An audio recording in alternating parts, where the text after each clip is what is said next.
Women can't lead. Women can't win.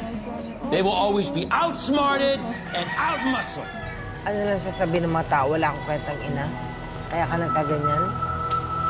Ang ina mo, pinag-aaral kita. Ito lang pala sa wala. Walang bakla sa pamilyang ito! Babae at lalaki lang ginawa sa mundong ito!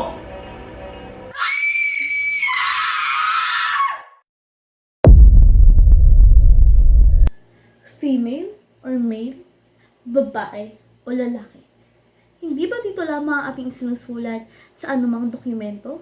Sapagkat ito lamang ang tinuturing na legal na kasarian at ang pagkakakilanlan nito ay naaayon lamang sa pisikal at biologikal na katangian ng isang tao. At ito ay natural sa kapanganakan ng isang tao. Kadiri naman! Bakla! Ano yung kasuotan ng tomboy na to?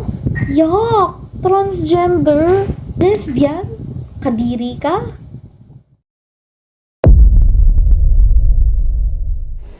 Bakla, tomboy, lesbian, gay, transgender, bisexual. Sila yung mga tinatawag nating LGBT na kung saan sila yung mga pinaghalo-halong pagkakakilanlan ng babae at lalaki at kabilang sa gender. Ang gender ay isang social contract at nakabatay sa salikpan lipunan na kung saan ang gender ay maaaring matutunan sa pamamagitan ng pakikipag-social contract sa kaklase, eskwelahan, kaibigan, sa pamilya, maaari rin sa katrabaho. At ang gender ay maaaring magbago sa paglipas ng panahon, depende sa iyong gugustuhin. Kung ang Pilipinas ay mayroong watawat, ganun din ang LGBT o lesbian, gay, bisexual, and transgender. Ang kanilang watawat ay mayroong 6 na kulay: red, orange, yellow, green, blue, and violet.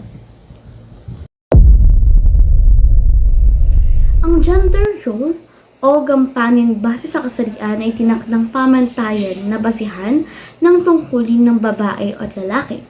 Batay sa mga tinatanggap na lipunan ginagalawan.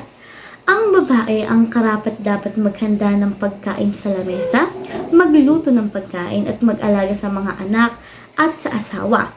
At ang lalaki naman, sila ang mga magtatrabaho, ang kikita ng pera, at ang susuporta sa pamilya at mga magulang pagtanda. Yun ang ibig sabihin ng gender role.